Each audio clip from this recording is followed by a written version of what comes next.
అందరికీ నమస్కారం. పులి కన్ను వైడ్ ఐ ఛానల్లోకి మీ అందరికీ పునః స్వాగతం. సినారే సినీ గీతాల విశ్లేషణ ఈ క్రమంలో మనం ఇది రెండో పాటలోకి వచ్చాము. ఇది 1-2 పాటలే కాకుండా ఇంతకు ముందు కూడా సినారే మా గురువుగారు సి నారాయణ రెడ్డి గారు రచించినటువంటి చాలా పాటల గురించి, ముఖ్యంగా ఎన్టీఆర్ కోసం సినారే గారు రాసినటువంటి పాటల గురించి మనం మాట్లాడుకున్నాం, విశ్లేషించుకున్నాం. ఇది కొత్తగా ఒక సిరీస్ మొదలుపెట్టాను. ఈ సిరీస్లో రెండో పాట దగ్గరికి వచ్చాం. ఈ రెండో పాట చాలా ప్రాధాన్యం సంతరించుకున్నటువంటి పాట. ఈ పాట తెలుగు జాతి మనది, నిండుగా వెలుగు జాతి మనది అనే పాట. ఈ పాటకి ఒక చారిత్రక ప్రాధాన్యం, ఒక రాజకీయ ప్రాధాన్యం కూడా ఉన్నది.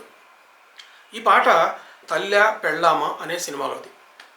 NTR hero, Chandrakala heroine. ఎన్టీఆర్ పేరు అందులో సుధాకర్, చంద్రకళ పేరు పద్మ. అయితే సంసారం పెట్టుకోవటం, అతను స్వయంగా సంపాదించుకొని ఒక స్వతంత్రంగా అతను ఒక యువకుడిగా కావడం, కళాశాల జీవితం, కళాశాలలో ఒక సామాజిక ఉద్యమం, ఆ సామాజిక ఉద్యమంలో భాగంగా ఈ పాట పాడటం జరుగుతుంది. అయితే దీనికి దర్శకత్వం, నిర్మాత రెండు కూడా ఎన్టీఆర్ సొంత సినిమాది. అయితే ఈ సినిమాకి సంగీతం కూర్చింది టీవీ రాజు గారు. ఈ పాటకి సంగీతాన్ని ఇచ్చింది టీవీ రాజు గారు అనమాట. ఈ పాటను పాడింది ఘంటసాల బృందం పాడతారు. ఇది ఒక స్టేజ్ మీద, అంటే కింద ఎదురుగా విద్యార్థులు, ఉపాధ్యాయులు వీళ్ళందరం ఉండగా కూడా ఆ స్టేజీ మీద ఈ పాటని వీళ్ళు పాడతారు. ఒక బృందగానంలో ఉంటుందన్నమాట. ఘంటసాల గారు చాలా గొప్పగా పాడారు. ఒక ఉద్యమ గీతంలాగా వచ్చింది.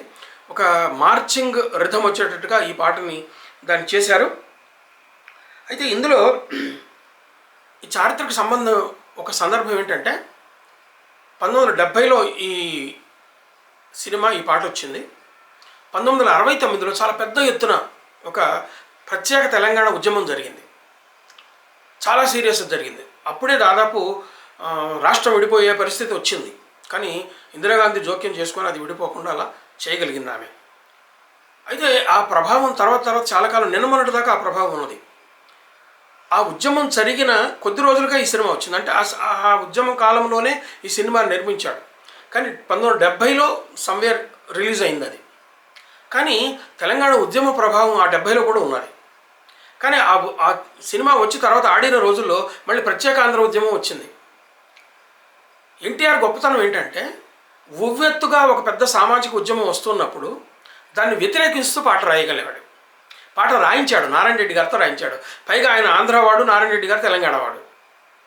ఈ పాటని అలా రాయించడం ఒక గొప్ప విశేషం, ఆ ధైర్యము ఒక గొప్ప విశేషం, దానికి ప్రాధాన్యం తీసుకొచ్చినటువంటి తీరు కూడా గొప్ప విశేషం. అది దీని లోపలికి పోయి ఆ సాహిత్యాన్ని చదివితే ఆ ప్రత్యేకతలు ఏంటో మనకు తెలుస్తాయి.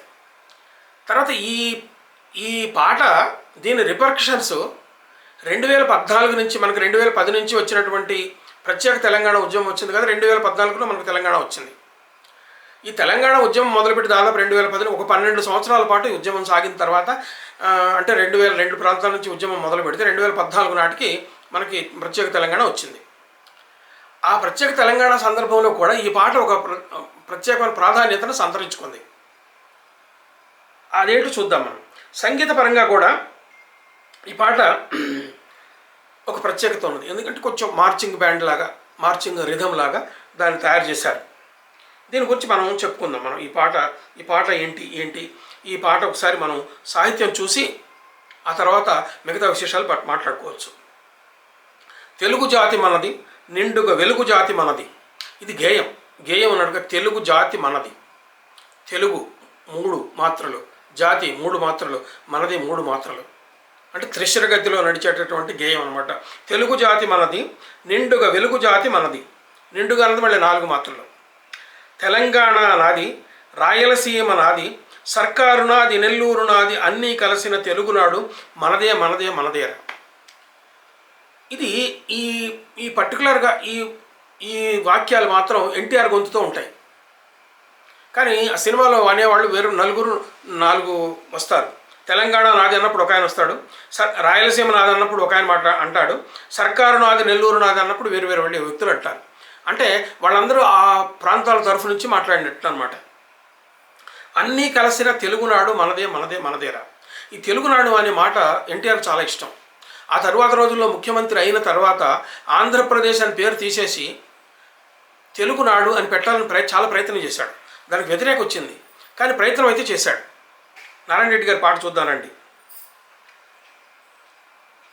ప్రాంతాలు వేరైనా మన అంతరంగం ఒకటేనన్నా, యాసలు వేరుగా ఉన్నా మన భాష తెలుగు భాష అన్నా, వచ్చిండన్నా వచ్చాడన్నా, వచ్చిండన్నా వచ్చాడన్నా వరాల తెలుగు ఒకటేనన్నా. తెలుగు జాతి మనది, నిండుగా వెలుగు జాతి మనది. వచ్చిండు అని చెప్పి తెలంగాణలో అంటాం, వచ్చాడు అని ఆంధ్రాలో అంటారు. వచ్చిండన్నా వచ్చాడన్నా వరాల తెలుగు ఒకటేనన్నా అంటాడు అనమాట. ఇంకేమంటారు చూడండి. కొన్ని సాంస్కృతిక అంశాలు, కొన్ని ఆధునిక అంశాలు తీసుకొని ఈ పాటను సమకూర్చారు నారాయణ రెడ్డి గారు. మహాభారతం పుట్టింది రాణ్మహేంద్రవరంలో ఆంధ్రాలో, భాగవతం వెలసింది ఏకశిలా నగరంలో ఇక్కడ తెలంగాణలో. అట్లాగే మనుచరిత్ర పుట్టింది, అది ఇందులో రాయలేదండి కానీ మనుచరిత్ర పుట్టింది రాయలసీమలో. కానీ ఈ మూడు కూడా తెలుగు సాహిత్యానికి గొప్ప కాణాచి, గొప్ప సంపద. అందుకే ఆయన ఏమంటాడంటే, మహాభారతం పుట్టింది రాణ్మహేంద్రవరంలో, భాగవతం వెలసింది ఏకశిలా నగరంలో, ఈరెంటిలోన ఏది కాదన్నా, ఈరెంటిలోన ఏది కాదన్నా ఇన్నాళ్ల సంస్కృతి నిండు సున్నా. స్పష్టం. మళ్ళీ తెలుగు జాతి మనది, నిండుగా వెలుగు జాతి మనది. పోచంపాడు ఎవరిది, నాగార్జున సాగరం ఎవరిది, పోచంపాడు ఎవరిది, నాగార్జున సాగరం ఎవరిది, మూడు కోండ్రలు కలిపి దున్నిన, ముక్కారు పంటలు బండ్లకెత్తిన, అన్నపూర్ణమ్మ కన్నబిడ్డలు 5 కోట్ల తెలుగువారిది. 3 కోండ్రలు, కోండ్ర అంటే నాగలితో దిన్నే చాలుని కోండ్ర వేయటం అంటారు. 3 కోండ్రలు కలిపి దున్నితే ముక్కారు పంటలు పండుతాయి. ఈ ముక్కారు పంటలను పండించేది ఈ ఎక్కడున్నాయి ఇవి అని చెప్తాడు. ఎక్కడున్నాయి అవి? పోచంపాడు ప్రాజెక్ట్ ఎక్కడుంది, ఎవరిది అది? నాగార్జున సాగర్ ఎక్కడుంది, ఎవరిది అది? ఎంత తెలుగు వాళ్ళు అందరివే కదా అని అంటాడు అనమాట.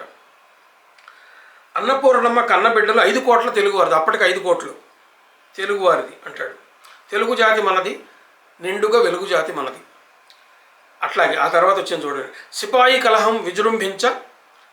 కలహం విజృంభించ నరసింహాలయ గర్జించాము అన్నప్పుడు వెంటనే స్వతంత్ర భారత్కి జై, గాంధీ నెహ్రూల పిలుపునందుకొని సత్యాగ్రహాలు చేశాము, గాంధీ నెహ్రూల పిలుపునందుకొని సత్యాగ్రహాలు చేశాము, వందే మాతరం అనేది దాని బ్యాక్గ్రౌండ్లో వస్తుంటుంది. జై విశాలాంధ్ర అని కూడా వస్తుంటుంది. దేశభక్తిలో తెలుగు వారికి ధీటే లేదనిపించాము. ఈ జై విశాలాంధ్ర అనేటువంటి ఈ స్లోగాను నిజాం వ్యతిరేక పోరాటం కాలంలో వచ్చినటువంటి స్లోగాన్. మొదట్లో ఉమ్మడి రాష్ట్రానికి విశాలాంధ్ర పేరు పెట్టాలని కూడా చర్చ జరిగింది, కానీ చాలామంది ఒప్పుకోలేదు. ఈ విశాలాంధ్ర అనే మాట కమ్యూనిస్టులు దాన్ని పరిచయం చేశారు, వాళ్ళు వ్యాప్తి చేశారు, కాబట్టి ఆ పేరు వద్దు అని చెప్పి కొత్త పేరు ఎన్నుకున్నారు. అది కూడా ఒక రాజకీయ కారణం. దేశభక్తిలో తెలుగు వారికి ధీటే లేదనిపించాము, రైట్. మళ్ళీ తెలుగు జాతి మనది, నిండుకు వెలుగు జాతి మనది. అట్లాగే ఆ తర్వాత చరణం చూడండి. ఇంటిలోన అరమరికలు ఉంటే ఇల్లెక్కి చాటాల, కంటిలో నలక తీయాలంటే కనుగుడ్లు పెరికి వేయాలి. గురువుగారు ఇక్కడ ప్రాసగతి వేశాడు. ఇంటిలోన అరమరికలు ఉంటే ఇల్లెక్కి చాటాల, కంటిలోన నలక తీయాలంటే కనుగుడ్లు పెరికి వేయాలి. 2 ఉపమానాలు వేసి చిన్న చిన్న ఆంధ్ర వాళ్ళకి తెలంగాణ వాళ్ళకి చిన్న చిన్న భేదాలు ఉన్నాయి, అంత మాత్రాన్ని ఇల్లెక్కి చాటుకొని కనుగుడ్లు పెరికేసేంత దాకా పోవాలా అని అంటాడు అనమాట. పాలు పొంగు మన తెలుగు గడ్డను పగులగొట్టవద్దు, పాలు పొంగు మన తెలుగు గడ్డను పగులగొట్టవద్దు, నలుగురిలో మన జాతి పేరును నవ్వుల పాలు చేయొద్దు. తెలుగు జాతి మనది, నిండుగా వెలుగు జాతి మనది, అన్నీ కలిసిన తెలుగునాడు, తెలుగు జాతి మనదేరా. ఇది పాట. అయితే ఈ పాటలో సాహిత్య విశేషాల కన్నా, అంటే ఆయన పాటలో ఉన్నటువంటి అలంకారాలు ఎట్లా ఉన్నాయి, భాషా నిర్మాణం ఎట్లా ఉంది, యతి మైత్రి ఎట్లా ఉన్నాయి, లేకపోతే ప్రాసయితి ఎట్లా ఉంది, వీటిని మాట్లాడుకోవటం కన్నా ఇక్కడ మాట్లాడుకోవాల్సింది ఏంటంటే, ఒక రాజకీయ సన్నివేశాన్ని తనకి ఇచ్చి ఈ సన్నివేశానికి అనుకూలంగా ఈ భావాన్ని వచ్చేలాగా పాట రాయమని ఒక నిర్మాత, ఒక దర్శకుడు కోరినప్పుడు దానికి అనుకూలమైనటువంటి ప్రతిభను చూపించడం నారాయణ రెడ్డి గారికి ఉన్నటువంటి బాధ్యత. ఆ బాధ్యతని 100కి 200 పాళ్ళు ఆయన చాలా విజయవంతంగా చేయగలిగారు. ఎన్టీఆర్ మనసులో ఒక సమైక్యవాదాన్ని ఎలా వినిపించాలని అనుకున్నాడో ఎన్టీఆర్ ఈ పాట ద్వారా ఆయన వినిపించగలిగాడు. అయితే దీని రిపర్కషన్స్ ఆ రోజున ఎన్టీఆర్ మీద చాలా తీవ్రంగా వచ్చినాయి. తెలంగాణ ప్రాంతంలో ఈ సినిమా మీద చాలా వ్యతిరేకత వచ్చింది. అప్పుడు ఎన్టీఆర్ ఎస్టేట్ హ్యాబిట్స్లో ఉన్నటువంటి ఎన్టీఆర్ ఎస్టేట్ మీద, ఆయన థియేటర్ల మీద కూడా దాడి చేశారని చెప్పి అప్పట్లో వార్తలు వచ్చినాయి. తర్వాత చాలా కాలం చెప్పుకునేవాళ్ళు. అక్కడ జరిగినప్పుడు ఇలాంటి వ్యతిరేకత వస్తుందని తెలిసి కూడా ఎన్టీఆర్ ఈ పాటని అందులో పెట్టడం, తన సినిమా నిజానికి అసలు ఆ పాట లేకుండా కూడా సినిమా కథ నడుస్తుంది. సినిమా కథలో ప్రధానమైనటువంటి కథ ఏంటంటే అత్తగారికి కోడలికి మధ్యలో ఉన్నటువంటి సంబంధం. ఇద్దరు కూడా వాళ్ళు ఒద్దికగా సఖ్యంతో ఉండలేకపోయినప్పుడు ఆ కొడుకు పరిస్థితి ఏంటి, తల్లి వైపును ఆలోచించాలా పెళ్ళం వైపును ఆలోచించాలా అని ఒక విచికిత్సకు సంబంధించినటువంటి కథ ఇది. సుధాకర్ పద్మ అనే వాళ్ళ హీరోయిన్ల కథ. ఈ కథలో ఆ పాట లేకపోయినా సరిపోతుంది, కానీ ఆ పాటని కావాలని దాన్ని ఆయన పెట్టాడు.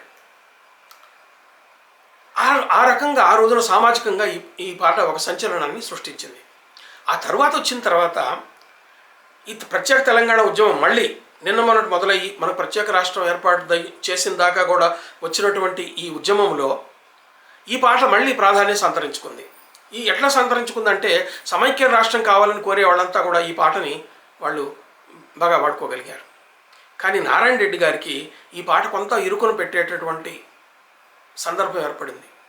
ఆయన దగ్గరికి పోయి చాలామంది అడిగారు, మీరు తెలుగు జాతి మనది, వెలుగు జాతి మనది, నిండుగా వెలుగు జాతి మనది అని చెప్పారు కదా, మరి ఈరోజు రాష్ట్రం విడిపోతుంది కదా, మీ అభిప్రాయం ఏంటని ఆయన అడిగారు.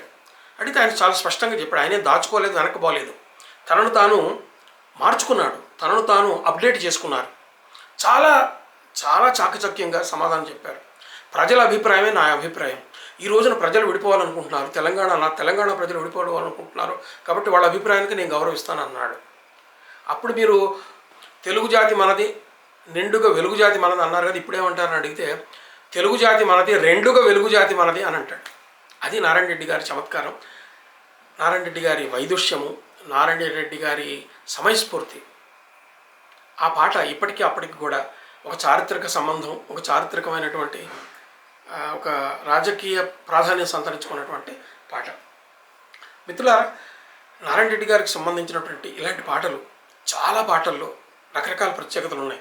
సాహిత్యపరంగా, భాషాపరంగా, సృజనాత్మక పరంగా రకరకాల ఇలాంటి సందర్భాల్లోనూ ఆయన చాలా పాటలు రాశారు. అవన్నీ చెప్పుకుందాం, చూస్తూ ఉండండి. పులి కన్ను. ఈ వీడియో మీకు నచ్చితే లైక్ చేయండి, మీ బంధుమిత్రులకు షేర్ చేయండి, సబ్స్క్రైబ్ చేసి పక్కన ఉన్న బెల్ ఐకాన్ని నొక్కండి. దీనివల్ల ఎక్కువ మంది దీన్ని ఉచితంగా చూసేటటువంటి అవకాశం ఉంటుంది. నమస్తే.